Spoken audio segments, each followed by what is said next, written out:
Baro wa mi fo, baro wa mi fo, baro wa mi je, baro wa ni je, baro wa mi fo, baro wa mi fo, baro wa ni je, baro wa ni je.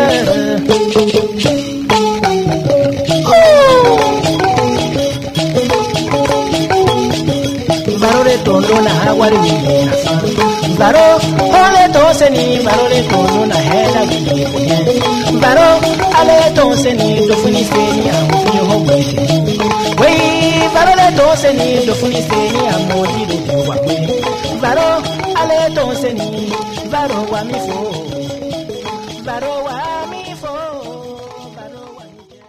Je me suis posé des questions sur l'origine de l'agroécologie au Burkina Faso. Est-elle endogène, exogène?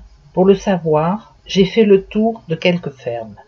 Je m'appelle Korogo B. Sylvain. Je suis le président de l'association pour la vulgarisation et l'appui aux producteurs agroécologistes AVAPAS. Oui. Alors, ce que je voulais savoir, c'était un peu le début de l'agroécologie ici au Burkina. Comment c'est apparu avec Pierre Rabhi? Eh bien, merci de me donner l'opportunité de vous rappeler et de rappeler pour tout le monde, pour le Burkina, le Nord, le Sud, comment l'agroécologie est née au Burkina. Au Burkina, il y avait un ministère qui s'appelait la question paysanne. La question paysanne a été créée le 29 août 1986. Ce ministère a envoyé quelqu'un en mission en France. Cette personne s'appelle Ouedraogo Saïbou. Il a séjourné dans le domicile de Pierre Rabhi. Donc, il a vu les activités de Pierre Rabhi. Quand il est revenu au Burkina, donc, il a raconté au secrétaire général du ministère de la question paysanne de l'époque, Ouedraogo Amidou Benoît, il a raconté les merveilles que Pierre réalisait en Ardèche. C'est ainsi que Pierre a été invité en 1984 par le ministère de la question paysanne au Burkina Faso. Arrivé, il a expliqué son programme, ses objectifs. Le ministère était content. Ils ont réfléchi, ils ont dit, pour que votre message se répande au Burkina Faso, nous vous envoyons chez le formateur Korogo Sylvain. Il dirige la classe d'application. Là-bas, c'est un carrefour. Si tu vas former Korogo et ses élèves, lui, il fera le reste. Un chauffeur lui a amené chez moi. Je t'apprends que je suis venu pour travailler avec toi dans un cadre précis, l'agroécologie. Je ne savais pas qu'est-ce que ça veut dire. Il m'a donné des consignes de creuser les fosses fumières, 4 fosses fumières. Voilà la place des fosses fumières matérialisées. Et quand il est revenu, mes élèves et moi, on était tous là. On avait réuni les matériaux, les ingrédients pour le compostage. Voilà le puits. À l'époque, la pompe marchait très bien. Versait l'eau dans le bassin et le bassin alimentait le canal primaire qui fait le tour du jardin. C'était un grand jardin où nous produisions tout. Il a fixé une date à laquelle il a réuni les techniciens du ministère de la question paysanne pour les dispenser également la formation. Après la formation, moi j'avais reçu mandat de commencer mon travail. Une femme qui s'appelle Georgette, elle est au ministère. Nous deux, nous nous sommes chargés d'aller à sa coincée, tout premier CFGA, Centre de formation des jeunes agriculteurs.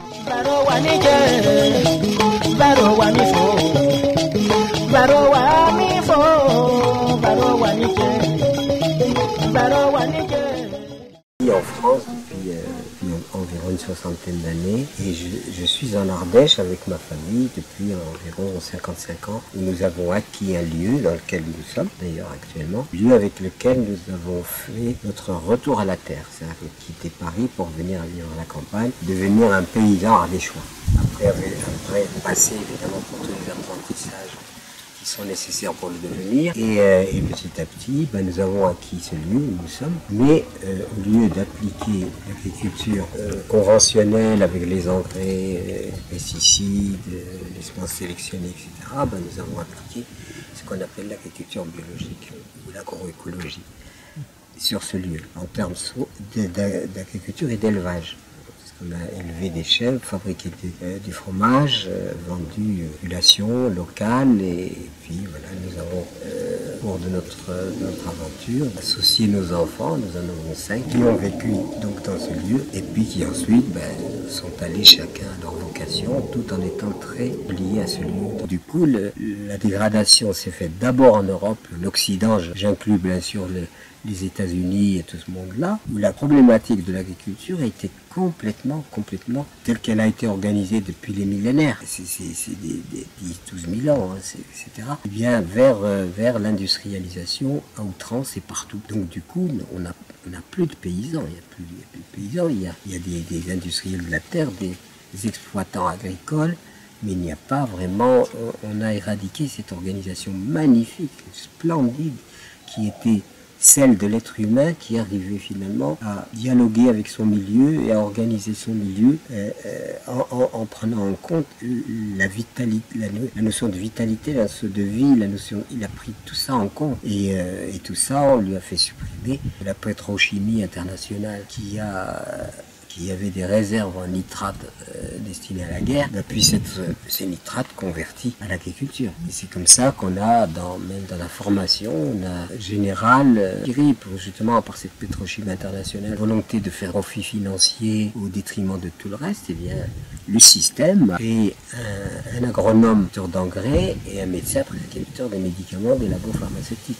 Et qu'est-ce qui vous a amené au Burkina? Ce qui m'a amené au Burkina, c'est qu'à un certain moment, je me suis préoccupé par la voix d'un ami qui s'appelait Joseph Rocher, qui était le directeur d'une organisation qui s'appelait le CRIAD, Centre de Relations Internationales entre Agriculteurs pour le Développement.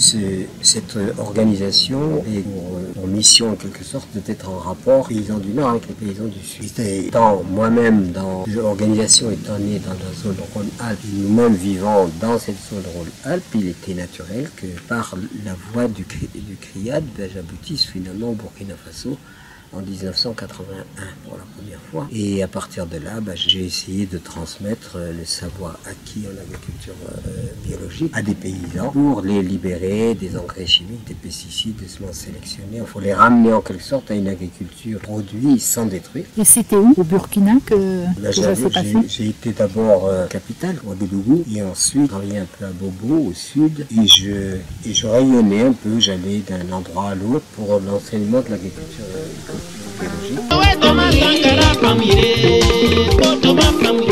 Les résultats ayant été assez probants, quand une organisation qui s'appelait le Point Mulhouse, c'était une famille aérienne associative au départ, ce qui est quand même assez une sorte de prouesse avec son animateur Maurice Freud, alsacien, ils ont créé donc une ligne aérienne qui desservait, disons, militante et qui desservait le Burkina Faso à des prix du billet ajustés évidemment à la précarité des gens. Et du coup, il y a eu un flux assez important de touristes qui sont arrivés dans le pays, mais ensuite, il a été constaté qu'il n'y avait pas les infrastructures pour les accueillir. Et c'est comme ça que le Point a créé, au nord, a voulu créer divers campements qu'on appelle les campements hôteliers, destinés à accueillir ce public. Ils ont commencé par le nord, Gorom. Là, ils ont créé le premier lieu touristique, mais qui a en fait un peu dénaturé l'esprit de Mulhouse. Les gens se rassemblaient là-bas beaucoup plus pour s'amuser. Il y a eu un arrêt assez rapide de fonctionnement et on m'a demandé ce que je pensais, et c'est à ce moment-là que j'ai dit il faut peut-être garder la structure d'accueil touristique, la rendre, l'ajuster au mieux avec la réalité économique du pays et recevoir des gens qui ne viennent pas pour s'amuser mais qui viennent parce qu'ils sont militants. Nous, on se chargera en ajoutant une structure de formation de les informer, et en même temps la structure de formation sera destinée à former les paysans, et le tourisme générera les ressources qui financeront la partie disons formation. Et c'est ainsi qu'on a fonctionné. Donc Gorom s'est mis en route. On a accueilli du public africain qui était lui dans la problématique. C'est ainsi qu'on a fait que la structure d'accueil touristique finançait la structure de formation.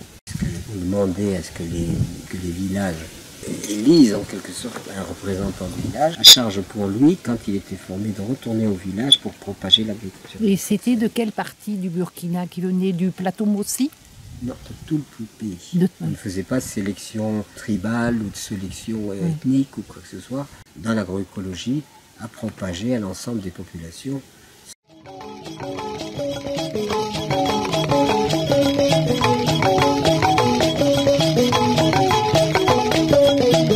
Baro fo wa fo sozisi baro seni barofo wa afo ya hanse barole we swani bio were barofo wa afo ya yamaha barole we swani bio were barofo wa afo ya suzuki barole we swani bio were barofo wa foma perifio barole we swani bio were barofo wa foma nibintio barole we swani bio were baro wa mifo baro wa mifo. Nous étions organisés selon les règles du ministère. Puisque, pourquoi un ministère de la question paysanne? Le ministère de la question paysanne a été créé sur les initiatives de Pierre Rabhi. Parce que Pierre Rabhi, il a eu le temps de sensibiliser Sankara. Sankara a décidé de créer le ministère de la question paysanne. Et maintenant, l'ancien ministère de l'Agriculture devrait s'occuper des relations extérieures. Question paysanne, pourquoi? Parce que partout dans le monde entier, il y a plein de questions sur les paysans. Le paysan a faim, le paysan a soif, le paysan est analphabète, le paysan n'a pas les maîtrises techniques. Un ministère qui doit assurer l'encadrement de proximité aux paysans, peut-être les amener à changer de mentalité. Toutes les traditions qui ne sont pas favorables au développement, il faudra les améliorer. Et la question paysanne avec comme devise quoi? L'homme est l'artisan de son propre développement. La question paysanne voulait faire des jeunes agriculteurs burkinabés jusqu'aux adultes des artisans de leur propre développement.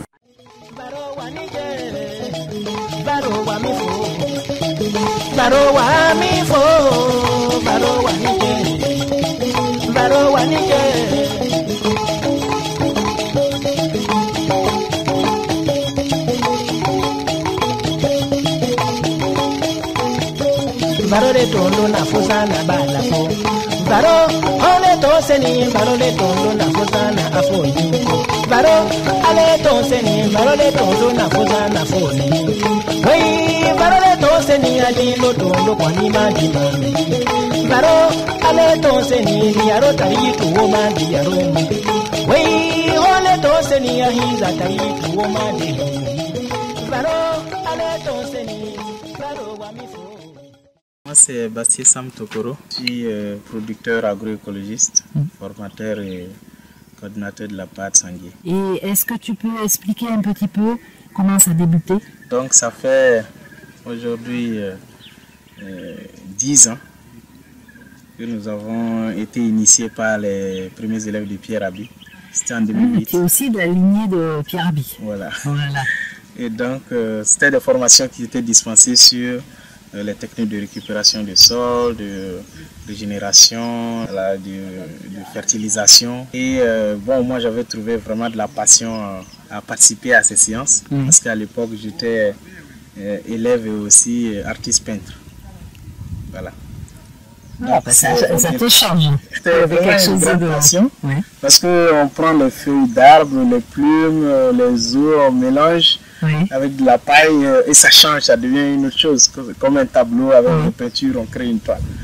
Donc après ça, en 2010, il y a Pierre Rabhi qui est venu au Burkina, qui a fait une conférence à Ouagadougou. J'ai participé, c'est là que vraiment j'ai trouvé qu'il fallait que je donne aussi ma contribution. C'était devenu comme un devoir pour moi de vulgariser aussi cette approche qui est vraiment nouvelle, qui va revaloriser notre forme d'agriculture, tout en essayant de l'accroître, en minimisant les dépenses, et garantissant la santé et en tenant compte de la biodiversité, autant de paramètres qui concouraient à cette forme d'agriculture qui ramenait les valeurs humaines au centre des préoccupations.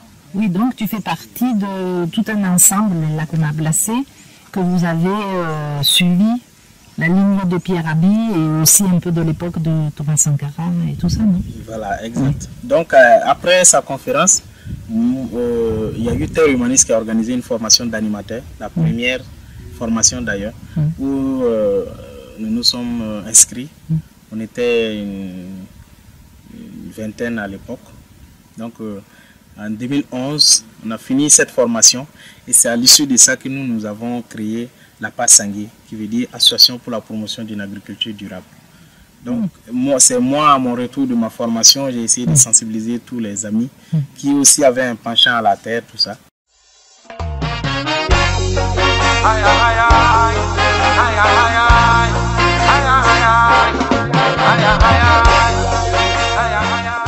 suis Ablasse Compaoré, je suis le coordinateur de l'association Interzone pour le développement milieu rural, AIDMR. Et AIDMR est une association créée en 2002 et qui intervient sur 4 provinces, sur 2 régions du pays, dans le plateau central et puis le centre-nord un peu. Et maintenant, nous avons, c'est au cours des années 2006 qu'est née au sein de l'AIDMR vraiment l'idée de créer des fermes pour en faire vraiment des outils de formation et de démonstration dans le cadre de la diffusion de l'agroécologie.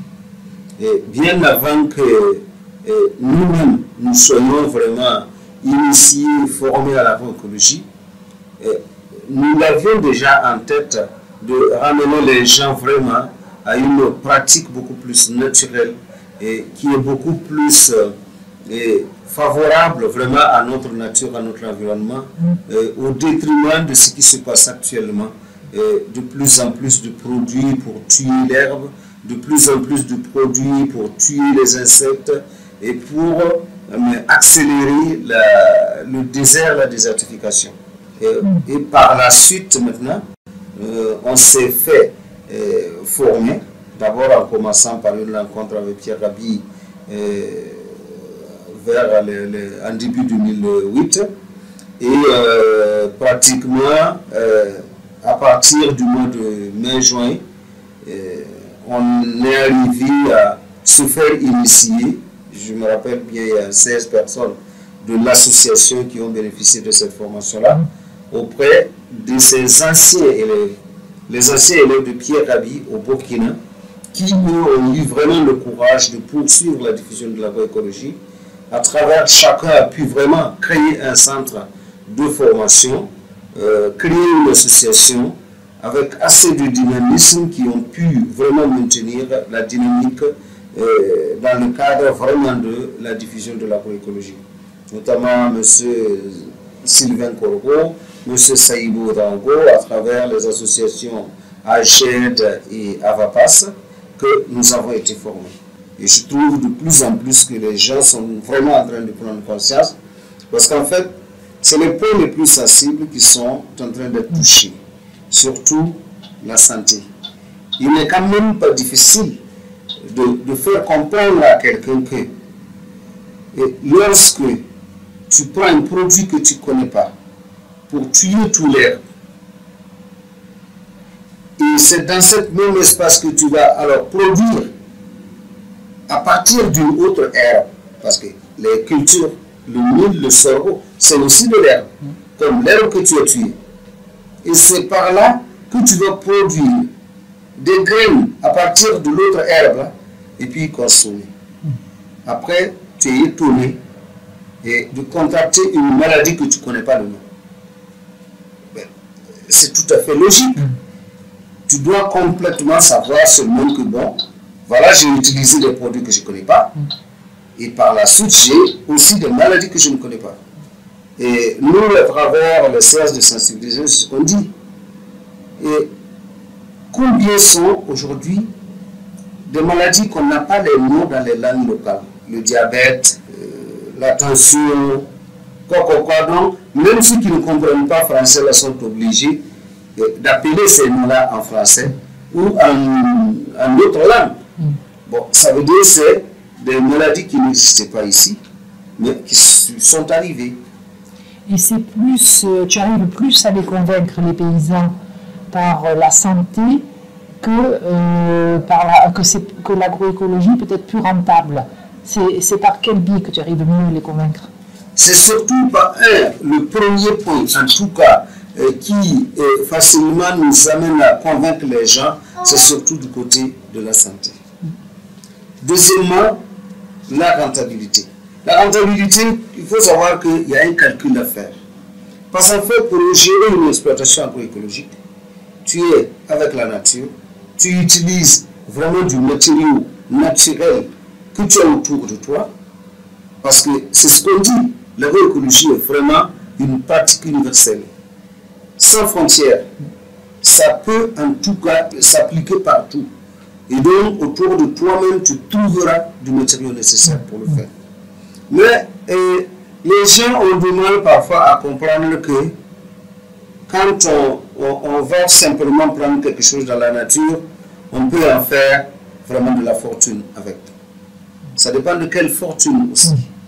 Parce qu'en fait, on croit qu'on est beaucoup plus sûr dans le cœur, dans la tête, qu'en investissant 20 000 francs pour acheter un sac d'engrais, ce qu'on va gagner c'est 40 000, c'est 50 000. Alors que celui-là ne va pas faire ce que tu as fait, il ne va pas investir 20 000 francs et il aura aussi tes 50 000 là, ou même plus que ce que tu as eu, qui a été vraiment, qui a obtenu plus de bénéfices. Voilà quoi, c'est maintenant, c'est à partir de là, et que nous, la méthode également qu'on a utilisée, vous savez. Et sans dépenser. Et sans dépenser. Sans dépendre des banques, je ne sais pas comment, de quoi ils dépendent quand ils achètent les semences, les engrais, voilà. Toutes ces choses-là, ils finissent par dépendre des banques aussi. Bon, ici, puis c'est dans notre région, sur le plateau, mais aussi par là d'ailleurs.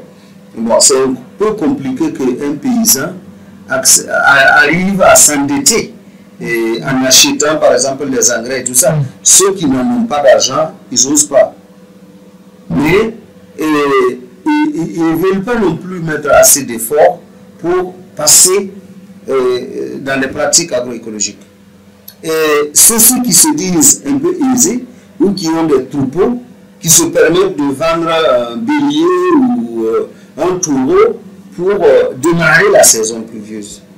Je les ai dit, c'est vraiment un gros risque qu'on prend. Il ne faut pas croire que pour un paysan, et donc l'objectif vraiment de nous, notre production agricole ici, c'est surtout l'autosuffisance alimentaire.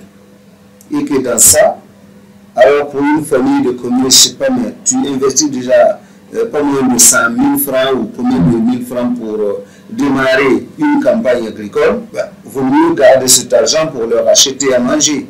Et encore, tu les empoisonnes parce que les 100 000 que tu mets, par exemple pour lancer la campagne, il faut préparer autres 100 000 pour gérer les maladies et puis tous les problèmes qu'il y aura derrière. Je consultais la mère, savoir pourquoi elle rejetait tout. Elle m'a dit rien ne m'appartient, cela vient de chez vous. C'est la suite vraiment des études en Suisse de développement qui a débouché sur ça. Donc comme quoi le développement mène à tout, ou tout mène au développement. Donc c'était les années où on parlait à Genève de l'Institut de la mondialisation, de l'urbanisation, à l'UED. J'ai fait l'UED. Moi en 2004, puis on nous parlait de ces questions de globalisation. On se posait beaucoup de questions. Il y avait la dénonciation des subventions paysannes en Occident. Il y avait pas mal de manifestations en Afrique.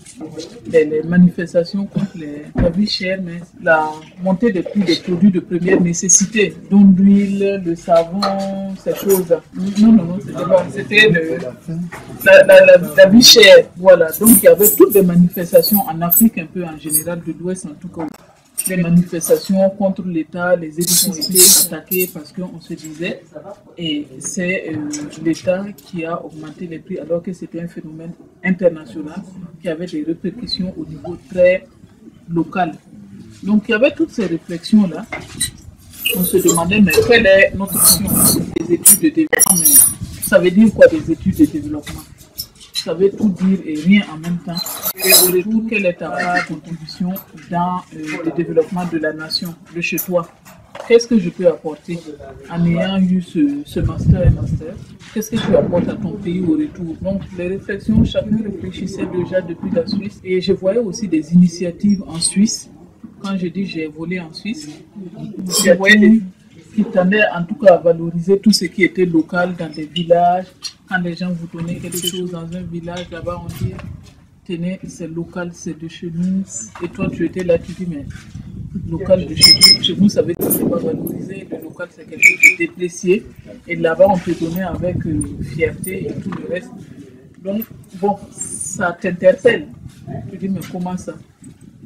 Donc, quand je suis rentrée, j'ai dit, mais j'aimerais en tout cas commencer à faire le développement tel que je l'ai compris, et à petite échelle pour voir ce que ça va donner.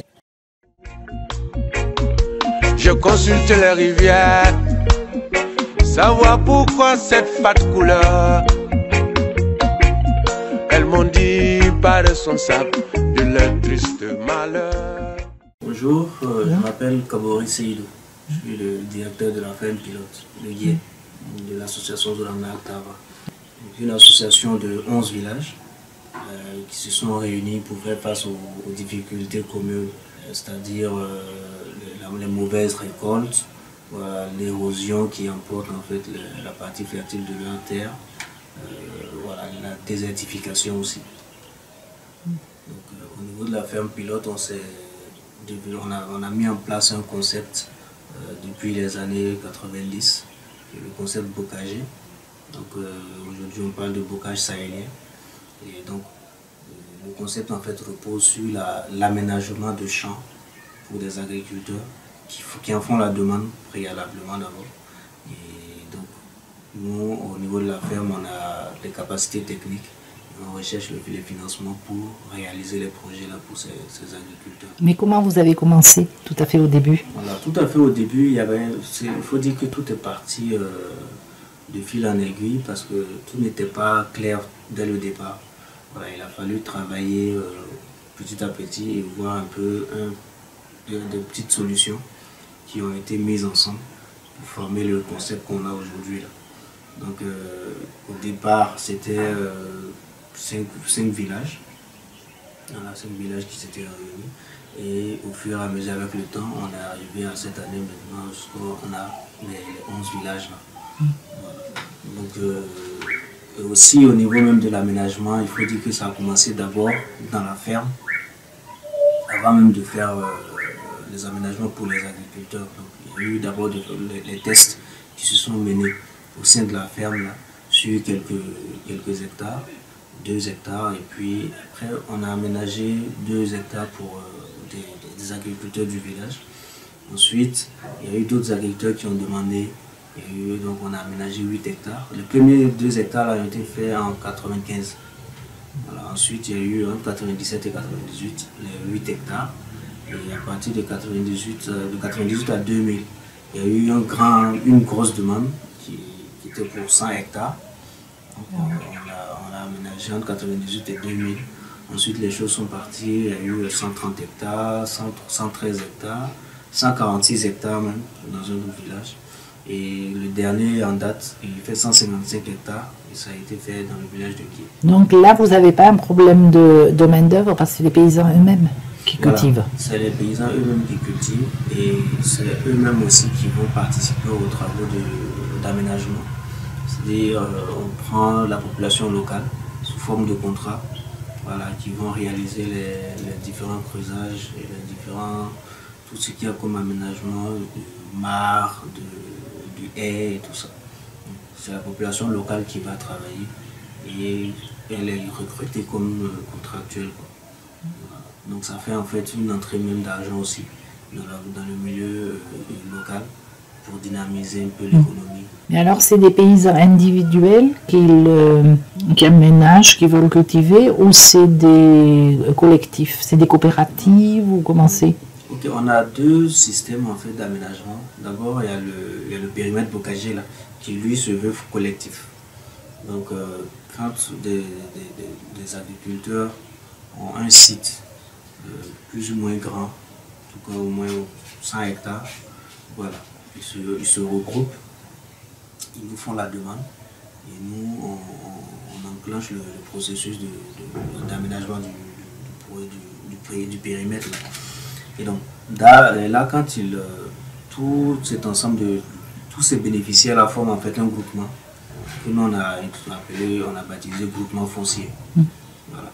Donc là ils ont pour tâche d'abord de gérer le périmètre, donc tout ce qui est communs, c'est-à-dire les clôtures, les chemins, voilà, et puis éventuellement aussi les réserves à l'intérieur du périmètre. Là. Et aussi voilà, la gestion même de la vie même du périmètre. Là.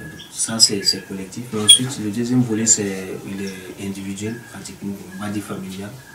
À l'échelle de la famille, c'est le jardin pluvial. Le jardin pluvial aussi, c'est un agriculteur ou une famille qui a un terrain autour de 1 hectare, là. 1 hectare ou moins, quoi. C'est selon. Donc là, on aménage le jardin pour cet agriculteur-là. Et là, c'est vraiment une gestion individuelle.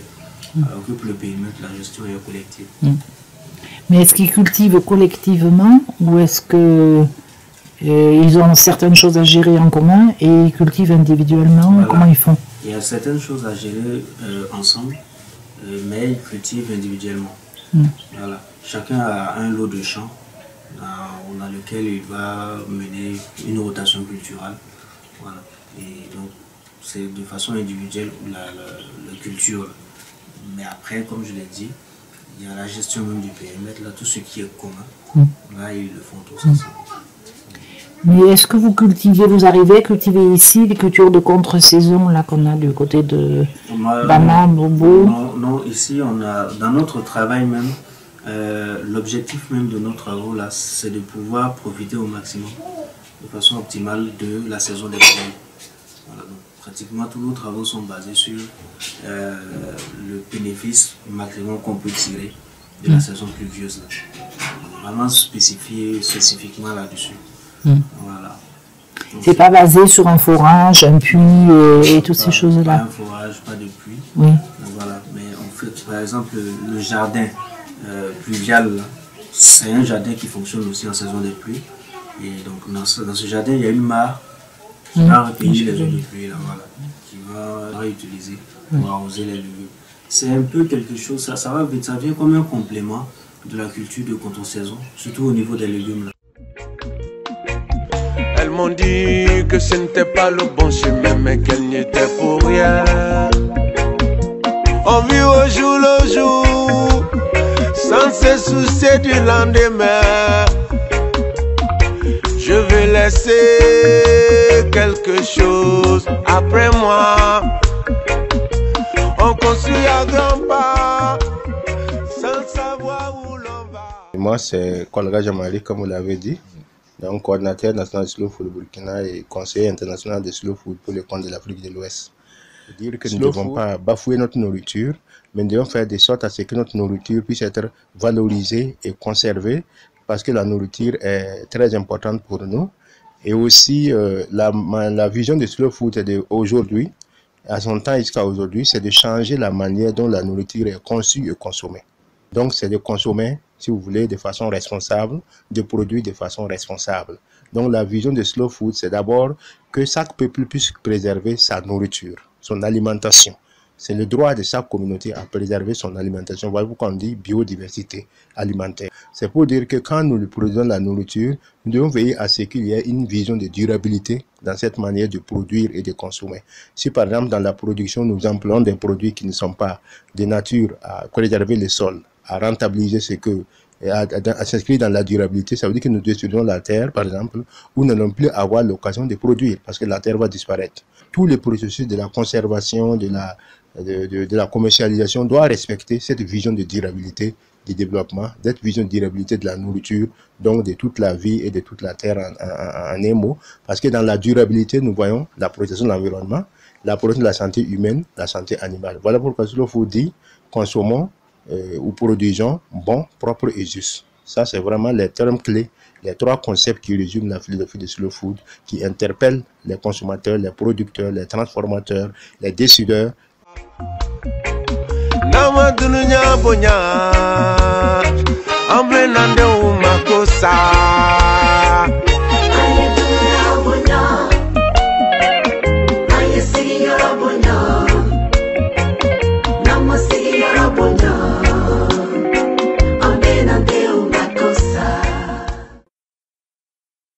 Donc, tu es plus basé sur la formation, dès le début. Oui. Ici, on était plus basé sur la formation. Après, pour monter d'échelle, on a dit qu'il faut démontrer pour mieux persuader. Oui. D'où l'importance de la mise en place de cette ferme école. Et après, aujourd'hui, les producteurs, on accompagne 14 coopératives. Et par coopérative, il y a une trentaine de personnes.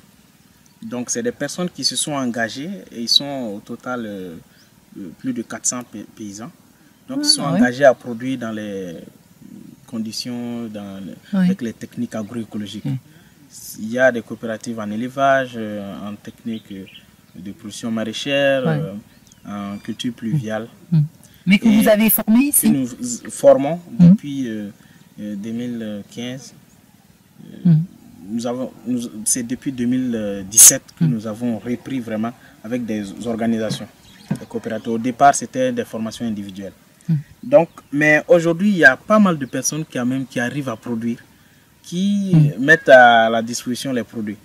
Et qu'est-ce qu'il fallait faire? Il aurait fallu créer encore ou inciter, appuyer la création d'une instance de diffusion, de promotion ou de vente, de commercialisation. Formation, vous avez été un peu en milieu scolaire au début. Est-ce que vous faites une formation pour les enfants ou c'est plutôt les adultes? Pour l'instant, nos cibles proches, c'est les paysans et qui nous essayons d'appuyer. Mais en dehors de ça, nous faisons des formations à la carte. Et donc, nous avons contribué ou participé à la formation des élèves à Lumbila, sous l'invitation de Yelemani. Et donc, nous avons aussi contribué à former des élèves à Gawa, au sein du complexe scolaire Notre-Dame de l'Annonciation. Donc, voilà un peu d'action que nous faisons aussi. Mais nous avons en projet, nous-mêmes, essayer de développer l'agroécologie en milieu scolaire, surtout primaire et avec le corps enseignant. Pour que ce soit une matière, que l'écologie soit une matière enseignée et peut-être installer même des jardins pédagogiques pour mieux persuader les enfants et peut-être les donner le goût de l'entrepreneuriat agricole un jour. Pour lutter aussi contre tous ceux qui s'en vont à tort et à travers des fois. Et ça, c'est quelque chose que Slow Food fait aussi. Voilà, parce que comme on disait là, ici la superficie est tellement petite. Vous avez vu, c'est les 2 chèvres qui y sont. Sinon, de l'autre côté, on fait l'élevage de lapins, de volailles, de cochons, de ruminants, les moutons et chèvres, pour la disponibilité des matières organiques. Et en même temps, on fait la production des cultures pluviales, donc les céréales, sorgho, maïs, et des légumineuses, arachides, soja, haricots. Que pendant l'hivernage, alors c'est là. Maintenant, après ça, on a un petit potager là-bas où c'est juste pour la famille. Parce qu'on n'a pas l'eau d'abord. Je consulte le désert pour savoir ce qu'il en pensait. Voilà que nous maintenant, à travers également nos sites là, c'est devenu maintenant également des centres de démonstration et de pratique au profit d'abord de nos membres. Et nous avons eu la chance, tout simplement en fin 2008, d'être encore invités par ces gens-là à participer avec eux à une formation de formateurs en agroécologie. Et donc, moi personnellement, j'ai eu la chance, avec notre animateur de l'AIDEMER, à participer à cette formation-là. Donc, nous en avons commencé au Burkina ici en fin 2008, au Mali à Tacharan vers Gao en 2009 et terminé cette formation en Djemon au Sénégal dans la région de Mbour en 2010. Et à partir de laquelle maintenant on est reconnu en tant que formateur en matière d'agroécologie. Et par la suite seulement, nous, notre centre de formation a accueilli effectivement une première session de formation des animateurs en agroécologie. Et les animateurs endogènes, puisque l'AIDEMER, c'est depuis les années 2096, les années 96 d'ailleurs, que nous avons créé ce dispositif d'animateurs endogènes. Ce qui veut dire que c'est d'avoir des animateurs à qui on forme, on initie et qui vivent dans leur milieu et qui diffusent les pratiques vraiment dans leur milieu. Parce que c'est ceux-là qui ont plus de connaissances de leur milieu Au lieu d'envoyer des gens de l'extérieur qui vont commencer par des études du milieu trop profondes, chercher à connaître ce qu'ils ne vont jamais connaître et que le travail est un peu difficile. Donc comme ça, nous avons vu que voilà, il fallait effectivement propager cette manière de faire, cette technique d'animation dans les villages, et par les paysans eux-mêmes. Et c'est comme ça que nous avons abrité cette première session. Et depuis, on a eu quand même à recevoir des sessions de formation comme ça, d'animateurs et d'initiation de groupes de paysans. En tout cas, plusieurs reprises, je me rappelle en 2011, ensuite 2013, 2014, 15, bon, 2016. Donc, à chaque fois, on a toujours reçu maintenant des sessions de formation comme ça. Et à travers tout le pays, en tout cas, il y a pas mal de gens qui ont été formés chez nous. Et à l'évaluation cette année, on a essayé de les rassembler pour encore refaire une autre retrouvaille et puis un recyclage de formation. Et on est arrivé quand même à réunir autour d'une 80aine d'animateurs provenant des 12 régions sur les 13 que compte le pays. J'ai peur pour la nature, auriez-vous de bonnes nouvelles? Il y avait ce terrain, donc il fallait se mettre en association. Ça aussi c'est une autre problématique en association parce que il fallait le faire pour pouvoir bénéficier de financement pour commencer. Moi je ne voulais pas très sincèrement de l'association, je parlais d'initiatives personnelles, individuelles, parce que j'avais des convictions personnelles et qui faisaient que je voulais aller dans ce sens. Mais déjà en Suisse, quand je discutais, on me disait c'est bien, mais tu n'es pas en association. Il faut aller en association. Donc bon, rentrer, créer une association. J'ai fait ça et on a commencé ici avec l'humanisme qui nous a formés pour la production. Voilà. Et c'est toute une histoire aussi parce qu'on a commencé avec 34 femmes. Et ça c'est toute une histoire. 34 femmes parce que j'ai dit, bon, ce qu'on m'a appris, c'est que quand tu viens sur un territoire, tu vas voir les personnes ressources, l'institution. Ici, c'est la mairie. Tu vas voir aussi les notables. Bon, on veut des femmes vulnérables parce que, entre guillemets, c'est le partenaire aussi au départ qui nous a dit on travaillera avec des femmes et des femmes vulnérables. Bon, ce n'était pas dans ma vision des choses. On va voir la mairie, on va voir des personnes ici, on nous envoie une liste de 34 femmes. On explique tout, on veut commencer l'agroécologie, la formation et tout le reste. Les femmes, elles ont fixé leurs conditions. On ne pouvait pas du tout. Elles ont dit, nous on sait ce que c'est qu'un projet de toutes les façons. Les projets c'est pour capter. À peine commencé 3 mois, on a arrêté. J'ai dit, bon, peut-être nous aussi, la démarche n'était pas bonne. Peut-être que ça amène chacun à réfléchir avant de reprendre. Donc, on a arrêté comme ça pendant des mois. Et tout à coup, il y a 17 qui se sont désolidarisés pour dire, nous, on a compris. Et puis, on voudrait travailler, continuer avec nous. On a démarré avec les 17. Elles ne voulaient pas de l'alphabétisation. Parce que pour elles, elles sont venues pour faire le potager, pas de l'alphabétisation. On va commencer par là. Bon, bref, petit à petit, le nombre diminué. Parce qu'il faut dire, ici c'est une zone maraîchère. Tout l'Oubila, ici c'est l'Oubila. C'est une zone maraîchère à cause du barrage. Et les gens connaissent ce que c'est que faire le potager, le maraîchage. Donc tu viens avec quelque chose de nouveau, d'innovant qui est l'agroécologie. En disant il faut faire du compost, ça prend combien de jours? Il ne faut plus mettre des produits de traitement, on va le faire nous-mêmes. Je ne sais pas si vous a montré. Les produits de traitement, on va le fabriquer nous-mêmes. Donc du coup, il y a eu des désertions parce que ça prend du temps. C'est la pénibilité du travail dans l'agroécologie et le temps que ça prend, qui n'est pas le même que le conventionnel. Conventionnel, elles étaient habituées à aller au marché du village ici, d'acheter les produits à moins de coût et tu viens, tu mets pour traiter certaines maladies.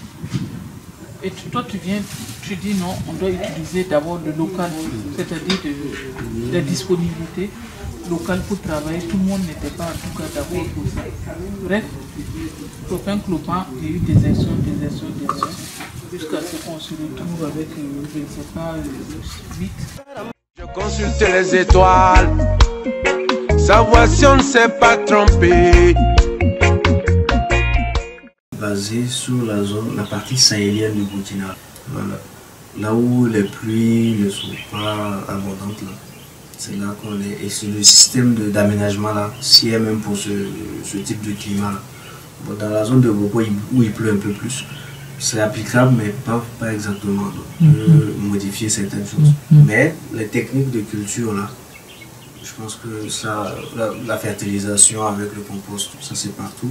Le pâturage, ça peut se faire. Plantation culturelle, ça peut se faire mal. Voilà. Oui, surtout la divagation des animaux, ça crée énormément de problèmes à Bama par exemple. C'est ça. Et c'est un peu partout au Burkina. Oui.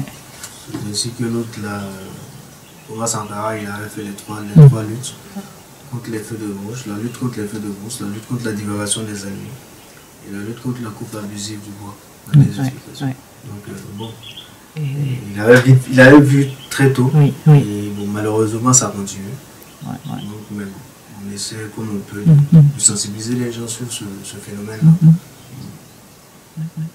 Peut-être en faisant un échange entre les différentes fermes, que ça pourrait permettre de divulguer les méthodes, parce que... Au Burkina, je pense que oui, on n'est pas très connu. Et bon, c'est dommage que ça ne soit pas assez connu. Mais je pense que l'administration publique nous connaît bien. Du côté même des départements ici, là, on est bien connus.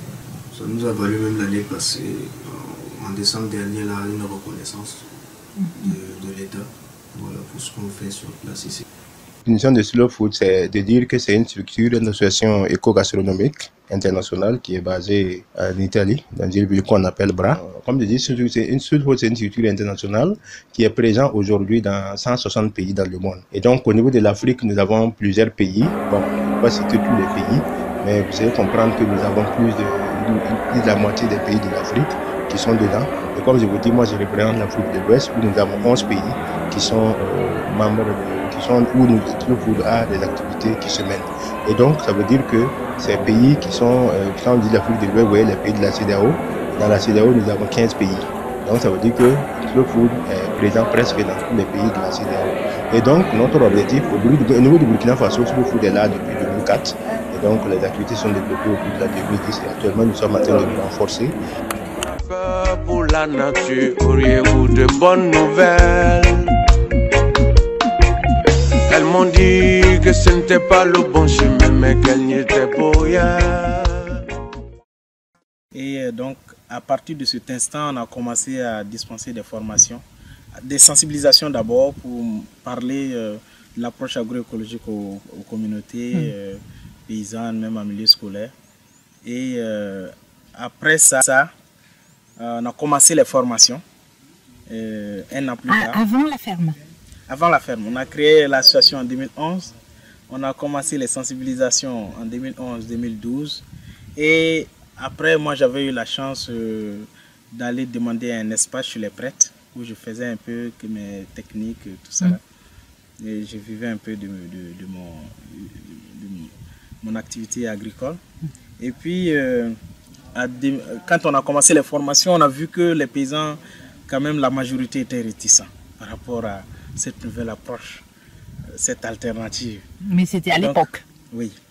Donc, on est venu voir le village de Koroli, où on les a demandé s'ils pouvaient nous octroyer un espace, parce qu'on n'avait pas l'argent pour payer le terrain à l'époque. Et comme ça, nous allons démontrer tout ce que nous essayons de partager avec eux. C'est en ce moment qu'on nous a donné 1 hectare. Et en avril 2013, nous avons commencé à les sécuriser contre la divagation des animaux. Et nous avons commencé à produire des plants. La majorité des arbres ici sont produits ici et plantés ici. Et après, on a commencé par mettre les techniques de gestion de l'eau, les planches à économie d'eau, les techniques de fertilisation, le compost, ainsi de suite, les techniques d'association de cultures, de rotation, les techniques de traitement préventif et curatif bio, naturel. Voilà. Et puis, donc aujourd'hui, ça fait que ici, c'est comme un centre de formation où les paysans, on organise des sessions où on les invite à venir partager les expériences, tout ça. Mais en même temps, visiter, avoir la viabilité du système et encourager les gens à produire en agroécologie. Donc, la majorité des paysans qui sont dans ce village appliquent des techniques, même si elles ne sont pas toutes complètes. On essaie de les classer selon un degré. Il y en a, la majorité font le compost organique, ils font les traitements naturels, même s'il y en a d'autres qui essaient d'associer avec des intrants de synthèse toujours. Voilà, mais tout simplement par question de manque de disponibilité, soit des matières organiques comme le fumier. Et on essaie de réfléchir comment aboutir à ce qu'ils soient des agroécologistes, mais tout en pratiquant tout un ensemble de techniques d'interaction, l'élevage, l'arbre et... On vit au jour le jour, sans se soucier du lendemain. En 2006, nous avons eu l'idée de créer notre premier site habitat sur un espace de 4,5 hectares. Et c'est là maintenant que toutes les démonstrations sur les techniques vraiment naturelles, notamment les forces compostières, les cordons pierreux et pas mal d'autres pratiques. La pédagogie des adultes paysans surtout, il faut toujours utiliser des outils nécessaires. Et ces outils-là, c'est quoi? Nous passons par la démonstration de pratiques. Et la démonstration de pratiques nous a mené à créer ce que nous avons appelé des îlots agroécologiques. Et les îlots agroécologiques, c'est quoi? C'est parmi tous les paysans qui ont été formés, chacun a pris des engagements, vous repartez, vous mettez en pratique les techniques que vous venez d'être formés. Et au bout d'un moment, on trouve qu'il y a des gens qui sont très avancés, il y en a qui sont avancés, il y en a qui sont moins avancés, comme il y en a aussi qui seraient toujours dans le niveau des débutants. Les très avancés, nous, on sélectionne certaines personnes dans ça, qui seront accompagnées, avoir des espaces clôturés, avoir un puits même dans son espace, et construire une petite maisonnette, et créer un mini-ferme. Et dans cette mini-ferme-là, la personne va développer autant de l'élevage que toutes les pratiques vraiment de l'agroécologie dont il a été formé, tout peut s'appliquer dans cet espace-là. Pas grand-chose, mais sur une superficie de 2500 m², la personne arrive vraiment à créer une technique, une manière vraiment de gérer une exploitation de manière sérieuse et puis en agroécologie. Et c'est par ça qu'on arrive à démontrer aux gens que, effectivement, par l'agroécologie, on peut facilement arriver à mieux vivre et en même temps dans une vie complètement saine. Je vais laisser quelque chose après moi. Le sol il est très pauvre. Vous avez des pierres, carrément des pierres. Quand on a commencé avec les femmes de la localité du village, elles nous ont dit on perd le temps, on ne va rien récolter ici avec un seul légume. Et là où on a commencé, en 2012, le premier cycle avec un formateur en agroécologie, je ne sais pas si vous l'avez rencontré, il a dit on commence par là, mais c'est la partie la plus difficile, la partie la plus difficile. Et il a commencé là en disant je fais exprès de choisir cette partie-là, pour que le sol soit enrichi et travailler comme il faut. Vous allez voir qu'on arrive à produire. Les premières années 2012-2013, quand on a commencé la production agroécologique, les légumes bio, les quantités de comment on les appelle, les cœurs de bœuf, sacs et des sacs, c'était les premières années au Burkina, on ne parlait pas tellement de bio, en tout cas le consommateur, les gens ne connaissaient pas. Donc il fallait travailler sur la sensibilisation, parce que nous avions déjà des produits et on est parti dans le sens inverse, on dit on commence par la sensibilisation, sensibiliser dans les services, Et les gens se mettaient autour, on faisait une petite sensibilisation, on vendait et puis beaucoup comme ça. On allait de service, les ambassades et tout le reste pour vendre et puis surtout sensibiliser. C'est bien parce que c'est bon pour l'environnement, c'est bon pour la santé du consommateur, mais c'est aussi que c'est une façon de travailler avec la campagne. Parce qu'un principe de Yérémani, c'est la ville qui tire la campagne. La ville doit tirer la campagne. Ceux qui sont en ville, nous autres, qui pouvons mettre un peu plus pour relever les choses, si on est d'accord que ça participe au développement, alors il faut faire quelque chose. À chaque fois donc. On construit à grands pas, sans savoir où l'on va. On forme des jeunes de 14 à 17 ans, pendant 3 ans. 2 ans, ils sont en internat. La 3e année, ils partent en stage dans d'autres fermes pilotes, ou d'autres fermes même tout court. Et après, ils sortent avec une attestation de formation. Mais qu'est-ce que vous entendez par ferme pilote? Vous en avez plusieurs? Vous êtes dans un réseau? Des fermes comme nous ici, qui font des aménagements, qui fonctionnent selon le concept Bocagé, il y en a 4. Donc, il y a nous, il y a 3 autres fermes aussi, un peu dans le centre-nord, 2 au nord, 1 au centre-nord vers Kaya, et 2 vers Waïbouya. Le terme pilote là, ce n'est pas... Il nous pose un peu le problème des fois, parce que quand on dit quelque chose est pilote, on l'essaie. Si ça marche, on laisse tomber, et puis on laisse le pilote là, et puis on lance le projet maintenant tel qu'il est. Et nous, le terme pilote nous montre qu'en fait, on est tout le temps en train de tester, d'expérimenter. Donc, et quand ça marche, maintenant, on fait le travail, on fait la promotion auprès des agriculteurs. Voilà, donc, on se dit qu'on peut tester tout ce qui nous vient dans les mains et puis voir un peu ce qu'il peut avoir comme temps. Un projet phare de Slow Food que nous appelons 10 000 jardins potagers. Et donc, le rôle des jardins Slow Food, c'est de produire des espèces locales, c'est de pratiquer l'agroécologie, qui est une manière de cultiver qui exclut tout ce qui est produit chimique. Il y a aussi que nous travaillons ces jardins dans les écoles à éduquer les enfants sur la vision de Slow Food que nous pensons être la meilleure pour garantir l'avenir de nos pays, de nos sociétés. Le convivium de Bingo à lui seul compte de nos jours 8 jardins potagers. Je pense que là aussi c'est une importance du jardin potager parce que c'est un instrument qui permet aux gens de s'éveiller et puis de comprendre que l'agriculture c'est quelque chose de très bon et ça donne une certaine fierté. C'est un projet d'éducation en somme, mais bon, nous avons environ un effectif de 400 élèves dans notre école. Les enfants travaillent dans le jardin, ils voient son importance, ils voient ce que ça leur apporte, ils s'amusent en travaillant. Je pense que au-delà de tout ça, ils ont une autre vision du jardin en tant que tel. Vous avez semé quoi dans votre jardin? Les concombres. Des concombres, ensuite et quoi? Poivrons. Des poivrons, ensuite et quoi? Oignons. Des oignons et quoi encore? Aubergines. Des aubergines. L'aspect très important de ces jardins au niveau des écoles, c'est l'aspect pédagogique, l'aspect didactique, qui permet aux enfants dans les écoles de peut-être éduqués à travers le travail des jardins.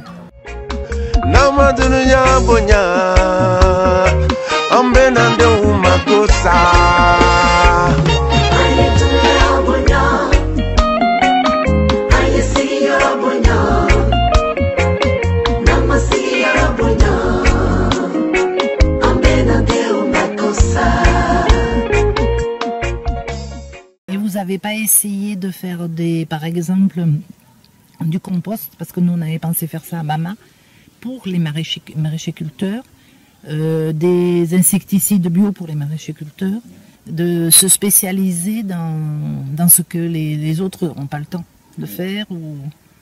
Votre réflexion est tout à fait bien fondée. Parce qu'aujourd'hui, les gens sont tellement habitués à la facilité que l'agroécologie, c'est de trouver le temps pour éviter de dépenser l'argent. Voilà. Donc, pour les amener à une forme d'autonomisation. Mais il arrive des fois que, étant habitués à cette facilité, aujourd'hui, nous pensons qu'il faut des structures qui puissent proposer des intrants bio, naturels, pour que les paysans qui ne sont pas habitués voilà, puissent avoir leurs profits. Aujourd'hui, nous, on les encourage à payer les produits de Bioprotect, Bioprotect qui est basé à Fanangourma. Donc, ils font l'huile de Nîmes. Souvent, nous-mêmes, on s'approvisionne auprès d'eux. Ils font du piole, ainsi de suite. Mais on les montre où ils peuvent en trouver et comment eux-mêmes ils peuvent fabriquer leurs propres intrants. Nous avons abordé la question de la sémence à partir de 2015, où nous avons commencé à chercher des variétés, à les adapter et à les multiplier pendant au moins quelques années. Voilà. Donc après ça, nous sommes plus spécialisés dans la question des semences parce qu'aujourd'hui, la semence maraîchère, elle n'est pas disponible. Non. Elle n'est pas disponible du tout. Donc nous avons essayé d'adapter une vingtaine de variétés. Et des variétés issues de la localité que nous avons vraiment remultipliées avec les normes des conditions de production des semences de qualité. Et il y a d'autres semences qui étaient des semences exotiques que nous avons dû adapter pendant 2-3 ans. Voilà. Donc aujourd'hui, il y a... Qu'est-ce que tu entends par semences qui viennent d'ailleurs? Oui, des semences qui viennent d'ailleurs. Oui, qu'est-ce que c'est? Comme la carotte, comme les tomates cœur de bœuf, comme les poivrons cherry time, comme les aubergines black booty.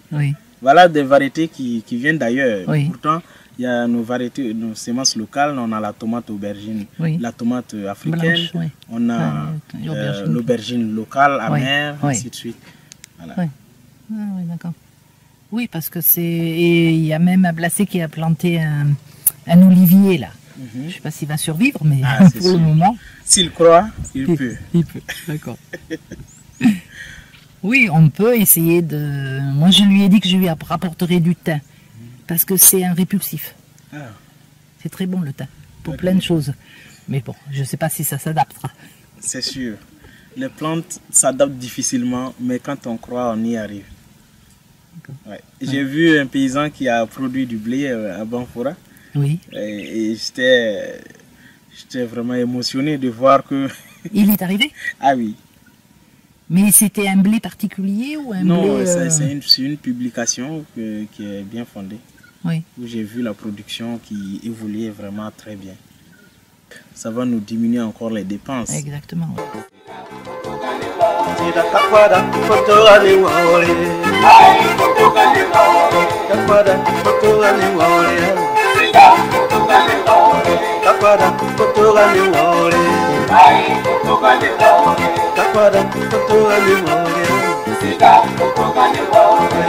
Dans l'axe éducation, voilà un peu les outils qu'on a utilisés dans les écoles. On utilise la bande dessinée, là où il y a la petite fille là, en racontant une histoire pour expliquer qu'est-ce que la souveraineté alimentaire, le plus simplement possible à des enfants. Donc nous on a pensé à une histoire, et l'histoire c'est que c'est un concours d'art culinaire qui se passe dans la ville de Ouagadougou. Et toutes les écoles sont invitées à participer à ce concours d'art culinaire. Donc il y a eu une école du village, de la campagne, qui est venue pour participer. Eux, ils étaient allés rencontrer les élèves, la grand-mère, pour qu'elle les aide avec un plat. Quel plat ils vont utiliser pour compétir. Et comment on élabore ce plat-là. Et aller chercher les légumes dans le potager avec la grand-mère. Donc ils sont arrivés en ville et il y avait les écoles de la ville aussi, les petits génies qui étaient là. Donc le jour du concours, le public, il goûte. Il est là, il goûte. Mais il pose des questions par rapport au plat. Comment vous avez cuisiné, c'est avec quoi, qu'est-ce qu'il y a dedans et tout le reste. Ceux de la ville ne pouvaient pas expliquer parce qu'ils ont utilisé des boîtes de conserve, la tomate, ils ont utilisé des produits qu'ils ont achetés à la boutique. Ils ne pouvaient pas expliquer. Mais ceux de la campagne pouvaient expliquer.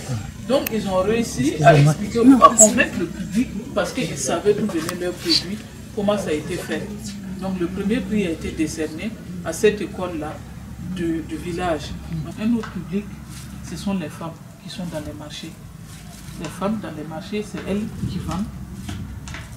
Donc il faut les sensibiliser pour qu'elles comprennent qu'il existe des produits locaux burkinabés et qui ont de la valeur. Et ce sont les femmes aussi qui vont acheter au marché. Donc le marché...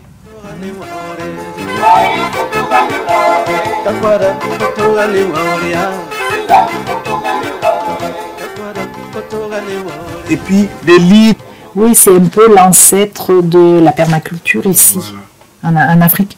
Peut-être même au Mali, je ne sais pas si au Mali ils n'ont pas des... Probablement, je pense. Oui, j'ai vu cultiver les femmes, cultiver pratiquement dans le sable au Mali, mettre une pousse avec du compost, et elles faisaient un trou, et elles cultivaient là-dedans. C'est ça, oui. C'est une forme de zen. Oui, c'est une forme de zen, c'est la survie. en fait, dans le désert. C'est ça. Ouais. Ouais, je pense que sur ce plan-là, en tout cas, on se complète effectivement, comme je disais. Donc, les techniques peuvent être faites dans une autre ferme, qui peuvent être adaptées, ou en tout cas copiées intégralement dans d'autres fermes. C'est comme ça qu'on peut commencer, je pense. Oui, je pense que... Et vous faites tout aussi au niveau éducation, au niveau santé, et comment c'est arrivé ça? Donc, l'éducation, la santé, il faut dire que c'est des choses qui sont venues de façon naturelle. Parce que quand on veut s'occuper uniquement de l'agriculture, on se rend compte que si les gens ne sont pas alphabétisés au départ, c'est un peu difficile. Alors, donc, il fallait alphabétiser les gens. Et bon, après, il y a des gens qui sont malades, il faut pouvoir les soigner. Donc, il a fallu mettre en place petit à petit tous ces programmes-là. Et au niveau de la petite enfance, c'est-à-dire l'orphelinat, là-bas, c'est des enfants qui naissent orphelins, bien voilà, dont les parents ont du mal à s'occuper d'eux, voilà, qui viennent avec les enfants et voilà, ils les laissent. Au départ, c'était juste chez Madame Girard, où il y a eu le premier enfant qui avait perdu sa maman à la naissance. Et donc les choses sont parties comme ça. Mais cet orphelinat, c'est vous qui le gérez vous-même ou... L'orphelinat est géré par l'association. Ah ouais, c'est quand même assez lourd. C'est lourd. Ouais. L'orphelinat, la santé, l'éducation, la ferme, tout ça c'est l'association qui s'occupe. Oui, donc ça fait quand même pas mal de frais quoi. Ça fait beaucoup d'argent. Ouais. Ça fait beaucoup d'argent. Ouais. Bon, mais on tient. Vous avez de l'aide un peu de la France. On a de l'aide un peu de la France. Mais en tout cas, j'ai vu, vous avez un nouveau CSPS, j'ai été le visiter. Effectivement. Oui, ça serait une bonne chose. Oui, on a même pour ça même des livres, la pépinière là, qui explique un peu sur la pharmacopée traditionnelle. Là. Bien, voilà, tout a été des choses qui sont décrites dedans, comment utiliser les mélanges de feuilles, de plantes, tout ça. Ouais. Je pense que les deux pharmacies là, c'est pour que ça fonctionne 24 heures sur 24. Et nous avons aussi ce que nous appelons l'identification des produits en voie de disparition. Au niveau des sulfures, nous appelons ça arrêt du goût. Donc aujourd'hui, nous sommes au Burkina avec une vingtaine de produits en disparition qui sont identifiés, que nous avons mis sur l'arrêt du goût de slow food. Et donc par exemple le sutumu de bobo par exemple et le sumbala par exemple, qui sont des produits qui sont sur l'arrêt du goût, qui sont reconnus comme des produits typiques du Burkina, parfois en voie de disparition, que nous devons travailler à sauvegarder et à valoriser. Ensuite, nous avons ce que nous appelons des sentinelles. Ça veut dire que dès que nous avons identifié une produit en voie de disparition, nous travaillons à préserver ce produit-là, en accompagnant les communautés locales dans le sens de l'organisation. Une sentinelle, c'est quoi? Ça veut dire que quand vous avez un produit dans une localité qui veut disparaître et qu'il y a une minorité qui est encore porte ce produit-là, c'est d'accompagner cette minorité-là à renforcer son activité et à travailler à préserver. Par exemple, quand vous partez à Banfora, vous allez voir les riz rouges de Banfora. Il y a un groupe de femmes qui sont en train de travailler sur le riz rouge à Siena, au niveau de Banfora, dans la Comoé. Donc nous accompagnons ce groupe de femmes-là pour renforcer leurs capacités et leurs compétences à pouvoir travailler pour pérenniser ce riz-là et aussi pour sensibiliser la communauté à vraiment mieux considérer ce produit-là. Donc par exemple, ça, c'est des activités qui se font mettre sur le terrain.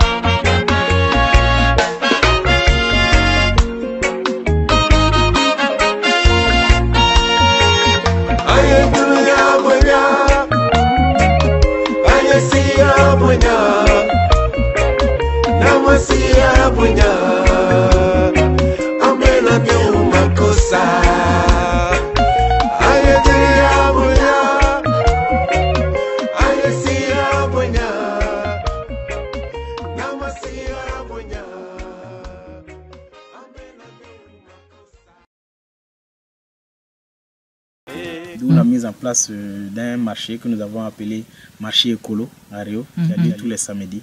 Et donc, vous avez déjà votre marché, oui.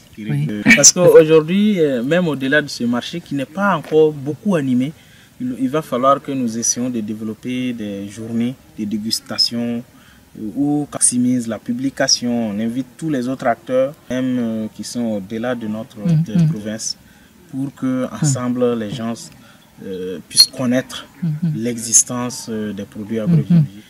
Un système participatif de garantie, place eux-mêmes et tout contrôle.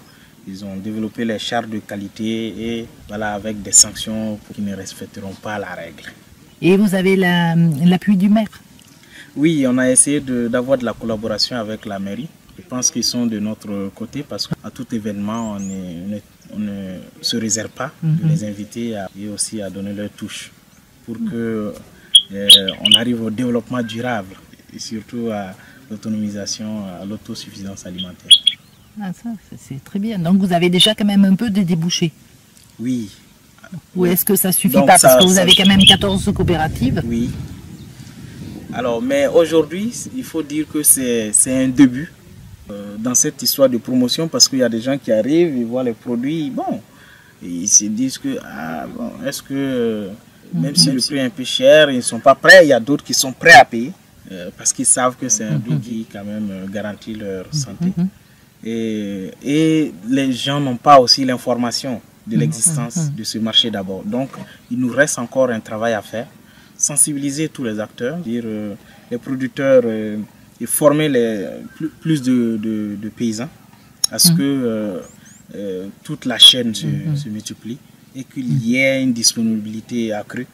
Deuxièmement, maintenant, c'est d'informer, de sensibiliser les consommateurs pour qu'ils retrouvent la qualité des produits locaux, les vertus qui y sont, et aussi à la consommation, les sensibiliser à la consommation des mets locaux. C'est quel genre de restauration que vous avez en vue par rapport à qui? Bon, ici, comme nous accueillons des ateliers d'échange, des visites, terrain, et puis on organise aussi des sessions de formation, des stagiaires qui viennent apprendre. Donc c'est l'occasion pour qu'ils aient à côté les mets locaux et vraiment équilibrés, qui sont produites ici et consommées ici. Oui, que j'ai mangé d'ailleurs.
C'est vrai qu'on ne gagnait pas, il n'y avait pas de bénéfice, parce que c'est moi-même qui venais chercher les légumes, je parle, et tu retournes au bureau.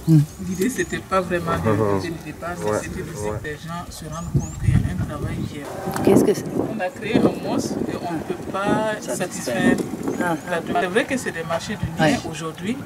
Tous les producteurs de bio réunis, pas le Ouagadougou, ne peuvent pas satisfaire cette demande que nous avons contribué à créer. La réflexion, c'est comment se mettre ensemble et travailler pour satisfaire cette demande que vous avez contribué à créer. Peut-être on va en parler là-bas, mais l'idée de l'Elemani au départ, ce n'était pas la production. Nous, c'était la valorisation des produits locaux. C'était là, en 2007-2008. C'était ça. Après, on s'est dit, mais on ne peut pas aller directement dans ça sans produire la production et sans démontrer aux gens que c'est possible. Ce qui fait qu'on a pris du retard par rapport à la transformation, la cuisine.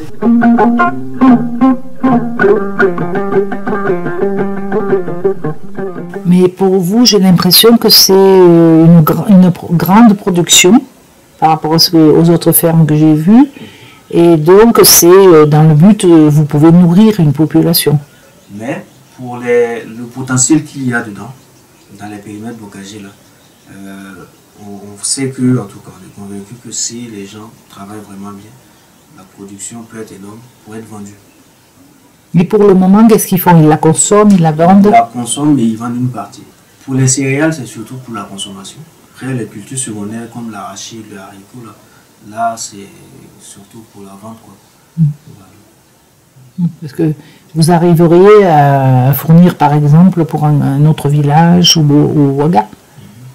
Oui, parce que déjà, sur les marchés, ici, dans les villages, là, tout ce que les gens ont produit, qu'ils vendent sur le marché, là, généralement, c'est sur Ouaga que ça va. On n'a pas vraiment, on n'a pas suivi très bien le chemin, le parcours, mais on sait que c'est... Vous n'avez pas des points de vente spécifiques?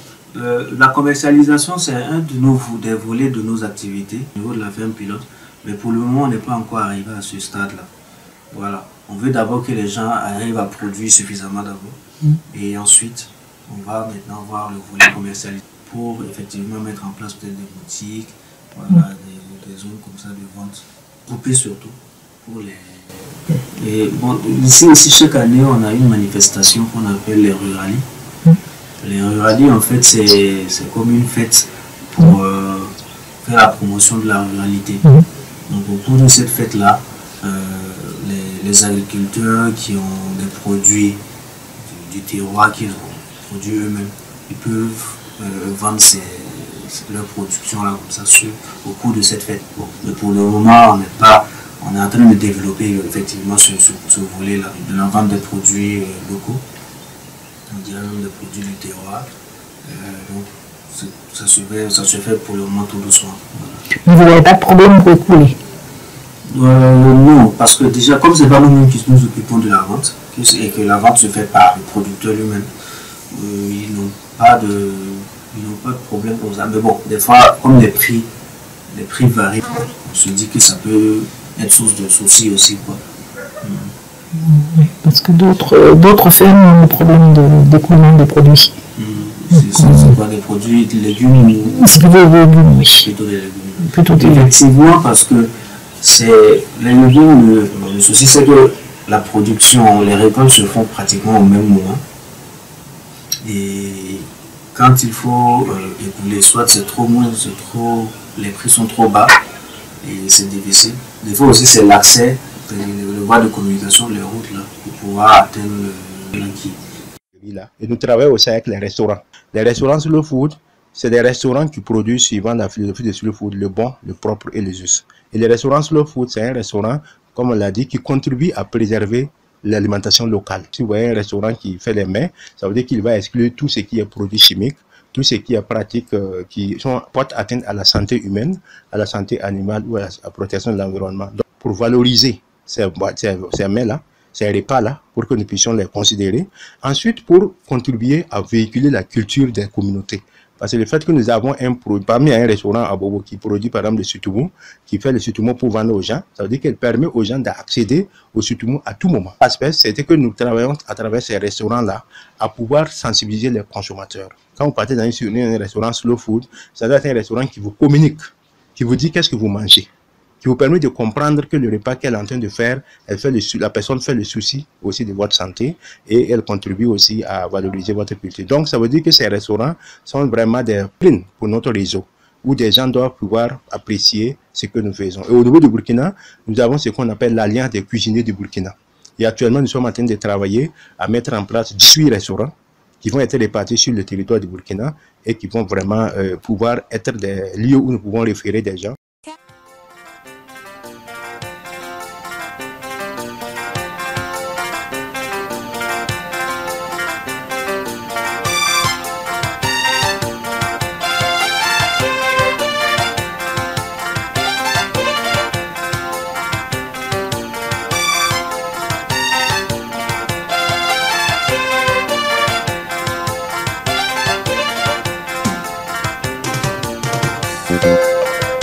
kakwada tunde kakwada kokuwa benerwa kakwada kotunda nendauro kakwada kotunda nisuri kakwada kakwada kotuma benere wai kotuma benere kakwada kotuma benere wai sita kotuma benere. Et aussi faire un choix, parce que l'agroécologie c'est une question de philosophie. Faire un choix entre consommer pour aller mourir ou consommer pour être en bonne santé. Faire le choix ou payer pour que l'argent reparte en Europe ou bien payer pour que l'argent reste chez soi. Faire un choix où... développer le pays. Voilà, exact. Ouais. Oui, parce que c'est quand même à partir de l'agriculture que tu peux développer une industrie de transformation. Oui. Qui fait défaut en Afrique, on sait pourquoi. Et qui... il y a Songhai, je ne sais pas si tu connais le... Oui, le centre de Songhai, je n'y suis pas encore allé, mais j'ai eu beaucoup d'échos. Parce que justement, lui, il a une théorie comme ça, que je trouve qui s'appliquerait bien ici, c'est de ville agricole.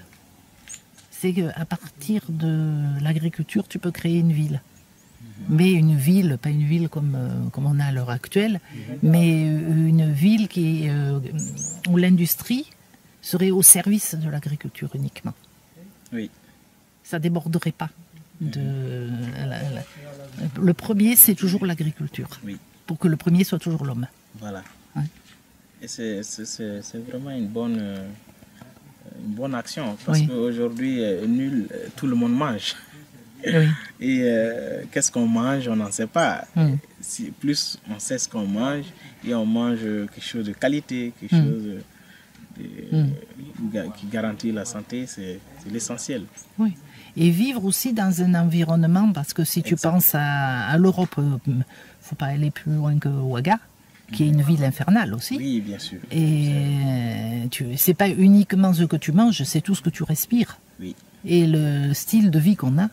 Qui rend malade. C'est un ensemble, quoi. Et c'est pour ça que ce genre de ville est vraiment à bannir, quoi. Oui. Ouais. Et peut-être d'inventer autre chose. C'est ça. Oui. Une ville où plutôt les liens sont tissés. L'homme reste la première préoccupation. Ouais. Kakwada kotuma benere wai kotuma benere kakwada kotuma benere wai sita kotuma benere.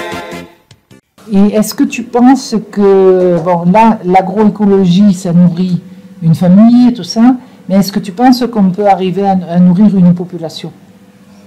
Effectivement, c'est Olivier de Schutter qui a effectivement déclaré ça.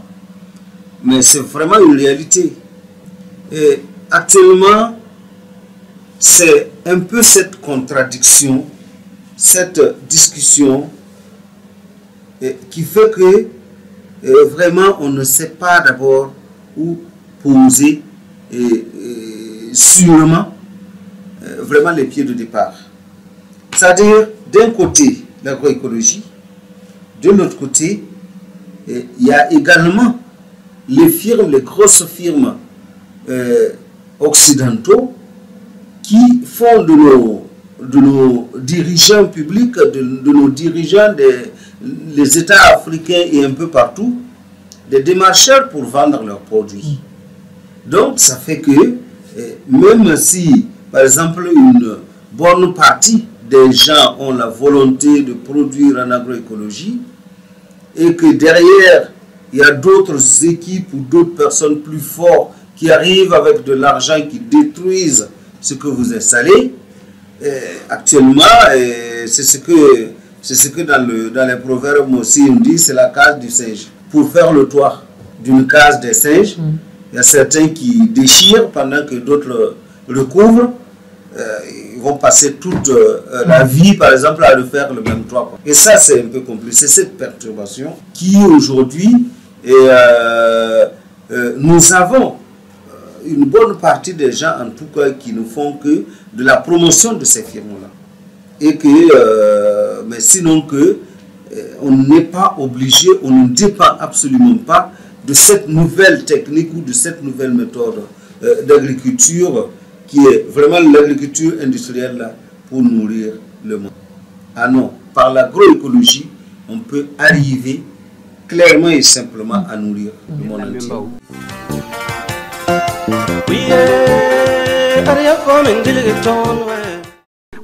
Le quatrième, c'est vraiment le plaidoyer, parce qu'on s'est dit on ne peut pas rester à un niveau, j'allais dire micro, sans transformer, sans changer les politiques agricoles, les politiques de commerce. Donc si on n'agit pas, on n'intervient pas aussi sur ça, et il y a un manque. On ne peut pas rester à notre niveau en tant que Yélémani, en tant qu'association, sans aussi essayer le dialogue avec les politiques. Donc nous sommes inscrits dans le plaidoyer, et c'est pour ça depuis 2015, on est avec le CCAE, le collectif là, pour l'agroécologie. On a fait une marche, la première marche en 2015, contre les OGM, contre Monsanto. Et puis cette année, le mois de juin, c'était contre les moustiques génétiquement modifiés. Et c'est toujours contre les OGM, tout ce qui est OGM et tout ce qui est, voilà, qui vient aussi de l'extérieur. Parce que les OGM, c'est pas seulement, c'est vrai, la première des choses, c'est la destruction de la santé et de l'environnement aussi. Mais pour nous, en tant que Yélémani, ce qu'on met en avant dans cette souveraineté alimentaire, c'est l'indépendance, l'autonomie sur l'agriculture, sur l'alimentation. Et ça, c'est vraiment ce que Yélémani met en avant quand on parle de souveraineté alimentaire. Comment un pays comme le Burkina, à plus de 80% agricole, on est toujours à acheter des aliments, donc notre nourriture venant de l'extérieur. On se pose des questions. S'il y a 80% de paysans au Burkina, comment se fait-il qu'on n'arrive pas à se nourrir beaucoup importé? C'est pas pour vivre en autarcie, on dit quand même qu'il y a des questions qu'on doit se poser. Donc pour nous, c'est qu'est-ce qu'on peut utiliser localement au Burkina pour produire, pour se nourrir et pour produire. Donc c'est d'abord ça. Donc voilà un peu les 4 axes.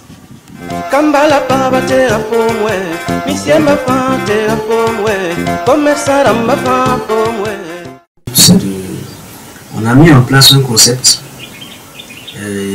dont on peut dire qu'il est bon pour, en tout cas pour être mis en œuvre. Et donc tout ce qu'on a, c'est de pouvoir avoir surtout les moyens de réaliser plus de projets, plus d'aménagements et surtout aussi de capitaliser. Parce qu'on a développé beaucoup de choses, voilà, et qu'il faille pour certaines qu'il faut, voilà, capitaliser. Et donc ça, c'est un de nos objectifs. Donc, pouvoir aménager beaucoup plus de périmètres aussi pour les agriculteurs, parce que pour surtout ce qu'on a déjà fait depuis 1995 jusqu'à maintenant, qui existe encore, voilà, on voit que c'est vraiment une des meilleures solutions pour résoudre enfin, le problème agricole. Voilà. Intégrer les arbres, les animaux, voilà, et les cultures dans un même endroit, c'est vraiment idéal. Slow food, c'est 2 mots. Si vous regardez sur le logo, il y a 2 mots, slow food, ça veut dire en anglais nourriture lente. Et vous verrez que le symbole, le logo est symbolisé par l'escargot. Donc c'est toute une vision, c'est toute une compréhension qui entoure cela. Et donc slow food, c'est une structure qui milite pour la protection de la biodiversité, surtout alimentaire. Et slow food, par le symbole de l'escargot, veut montrer la manière dont l'escargot mène sa vie. Vous savez, l'escargot se dépasse à son rythme. Il s'arrête là où il doit s'arrêter. Quand la nuit tombe, il s'arrête là où il est et il recommence son chemin. Il a un rythme qu'il respecte chaque moment. Quand vous voyez un escargot, son rythme c'est toujours comme l'escargot. Et donc c'est pour dire que slow food, comme les 2 mots l'indiquent, slow food, nourriture lente, c'est pour nous inviter à veiller à ce que la nourriture conserve son rythme naturel de production, de transformation, de conservation, de consommation, de sorte à respecter un certain nombre de valeurs que Slow Food poursuit.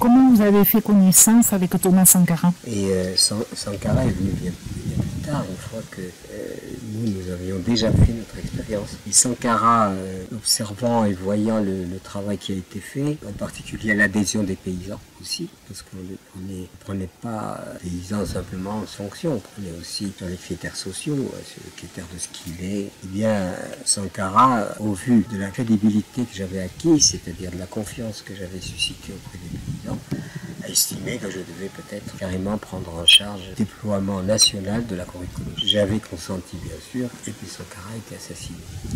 Comme tous les hommes remarquables qui sortent du magouillage, de ces laideurs, de magouilles, de malversation, de banditisme souterrain, etc. Beaucoup de ces gens de très grande pureté dans l'espace. Si Dieu avait fait, Sankara ne meurt pas brutalement, subitement, eh bien aujourd'hui, là, le Burkina devrait être le miroir, l'exemple du monde entier. Nous sommes désolés, quand nous parlons de Sankara, nous avons les larmes aux yeux. Ce n'est plus une personne, c'est un mythe. Ses idées dépassaient les limites. Un président qui n'a pas cherché à s'habiller, à se chausser, même sa famille, il a toujours préféré l'éthique. Thomas Sankara tununa Burkina kabe kasila Dimseni makorobasi mantovana Awara mini Thomas Sankara tununa.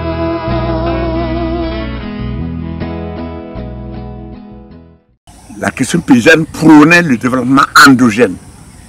Tout ce qui est exogène, on laissait ça de côté et on prenait l'essentiel de ce qu'il nous faut, mais on avançait dans le développement endogène. Oui, mais justement, qu'est-ce que c'était le développement endogène? Ça existait auparavant. Oui, le développement endogène, vous le disiez tout à l'heure, le zaï. Le zaï, c'est une technique de nos parents, de nos ancêtres. C'est au moment où il y avait des difficultés pluviométriques, les terres pauvres, eh ben, nos parents, nos ancêtres, grands-parents avaient deviné qu'il fallait trouver une autre méthode pour pouvoir se nourrir. Et c'est là qu'ils ont créé le zaï, c'est-à-dire faire des trous d'un certain diamètre, d'une certaine profondeur, y mettre du fumier et semer.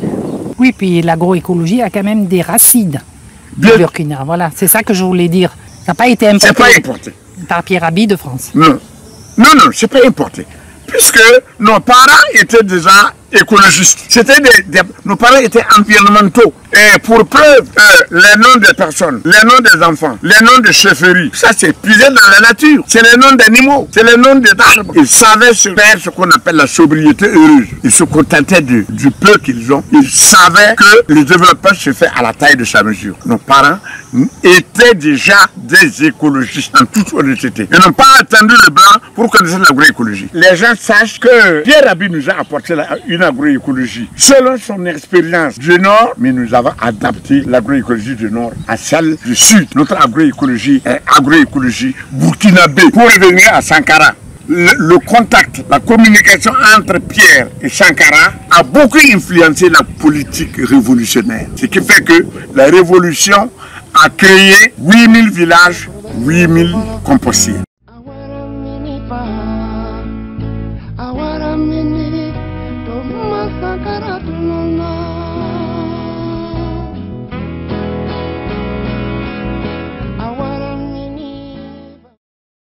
Quoi? Le projet veut dire quoi? On n'arrête pas de se goberger avec développement. C'est avoir des routes pleines de bagnoles, c'est quoi? Je veux dire, en fait, le développement a été défini sur des critères de la rentabilité du profit. C'est ça, là. Et le pays qui n'applique pas les règles que l'Occident a mis en place est un pays sous-développé. Je prétends que l'Europe aussi est sous-développée. Parce que, pour moi, c'est pour ça que j'ai créé toutes les structures que nous avons créées, il y a humanisme dedans. Parce que comment ça fatigue par rapport à l'humanitaire. L'humanitaire, ça a été quelque chose qui a été un moyen de secourir les dépauvres. Mais s'il y a humanisme, il n'y a pas besoin d'humanitaire. On est comme pris dans une espèce d'obscurantisme scientifique, technique et scientifique. Parce que c'est de l'obscurantisme. Normalement, on dit, bon, bah, la science, elle va dissiper l'obscurantisme. Elle est aussi terriblement effrayante. C'est une planète exceptionnelle. Elle n'a pas 36 dans l'espace. On ne sait même pas si... tout ce qu'ils trouvent à faire de cette planète, à laquelle ils sont venus très en retard, parce que sur l'âge de la planète, sur 24 heures, nous sommes là depuis 1 minute et demie à 2 minutes et demie. Ils sont arrivés. Ils ont foutu une pagaille aussi.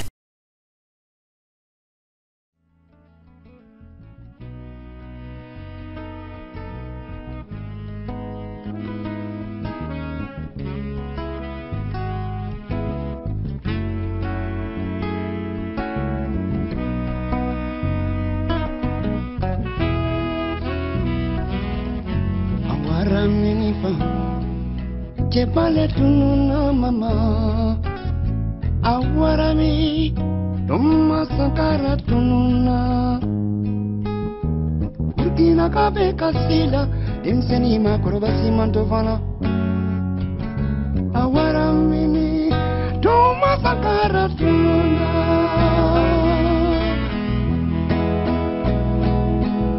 Awarami fa Awarami Masakara tununa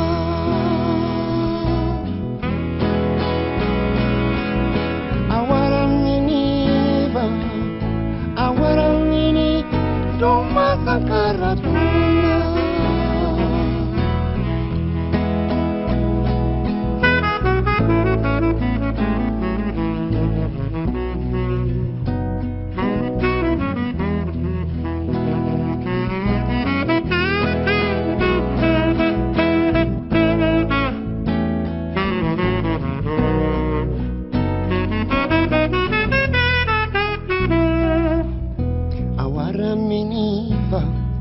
Jebale tununa mama Awaramini Doma sankara tununa Burkina kabe kasila Dimseni makorosi matovana Awaramini Doma sankara tununa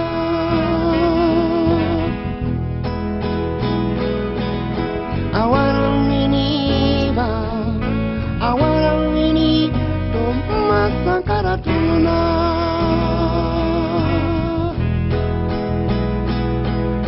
Awaramini bamuso Awaramini Ajime mune jongo tununa mama